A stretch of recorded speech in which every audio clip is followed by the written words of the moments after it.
Toy izao indray ry manana iteny zaraina izay omenantsika anio. Mpiazakazaka miavaka ianao olon'i Kristy. Mpiazakazaka ao amin'i Kristy ianao.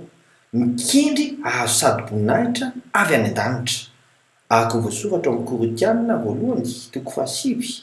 Andimy fa 520 amin'ny anaran'i Jesosy manao hoe: ary ny mpiazakazaka rehetra dia manono tena amin'ny zavatra rehetra, kanefa ireny dia mitady sady voninahitra mety lo ihany, fa isika kosa ny tsy mety lo.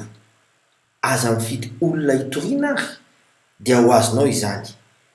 Araka ny voasoratra amin'ny Korinthiana voalohany toko 7 andimy fa 20 tapany B amin'ny anaran'i Jesosy hoe: efa tonga zavatra rehetra ao amin'ny olona rehetra mba hamonjeko ny sasany na iza na iza. Matoki, vitanao zany, hitondra sokajin'olona maro ho any an-danitra ianao. Mandrabeona tompoko.